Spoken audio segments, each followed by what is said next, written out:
Okay. Hi, Mayor Ishii and wonderful Berkeley City Council and staff and consultants. I'm a Berkeley kid. I grew up here, went to Malcolm X, went to West Campus. This used to be our cafeteria, except for it had pizza on the floor. I am a pro-housing dude. I am a pro-housing guy. I am a transit-oriented development guy. My dad was a nationally famous housing economist and planner. I have lived this stuff my entire life. I'm also interested in having housing in the right locations. We do not put tall apartment buildings in the Rose Garden. We do not put tall apartment buildings on San Pablo Park. We do not put tall apartment buildings right over here on Strawberry Creek Park. We also don't put tall apartment buildings in the middle of a contiguous 2-block long street of precious 19-teens to 1930s glassy shop fronts that are robust, that are occupied by thriving businesses. And we don't jack them up by putting some giant crazy apartments in the middle and ruining, as one of the other speakers said, a beautiful amenity that people travel from all over the region to come to. And that is what will happen.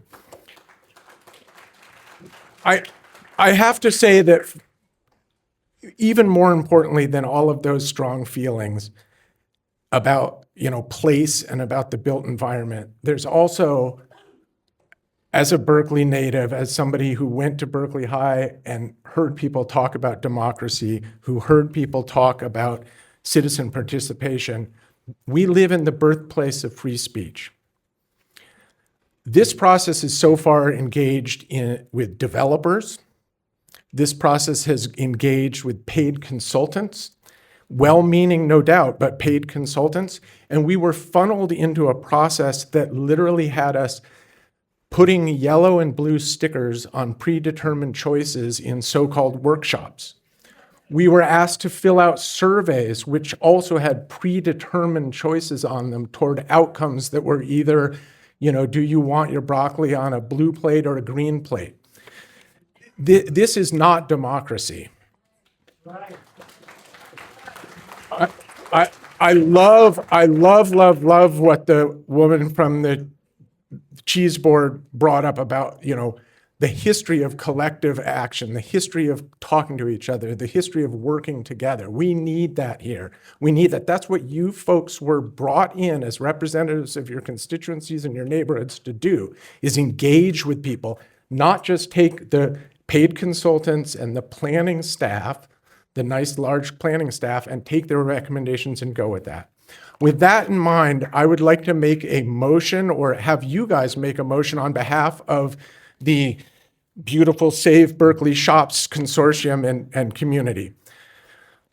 This is Berkeley, California, one of the smartest communities in the world, birthplace of the free speech movement. We can do better than this, and that's why we're here, to ask you, our elected leaders, to right this wrong. We ask that you hit the pause button and engage with us by adopting the following motion.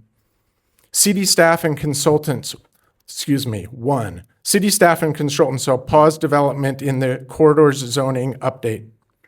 2, the planning department shall mail notices of its current proposals and future proposals to all businesses within the 3 corridors and all residents within 1,000 feet. And 3, most importantly, city planning and economic development department shall engage corridor businesses and residents in a collaborative analysis on ways we can increase housing in these neighborhoods without displacing existing businesses. And I'm going to bring...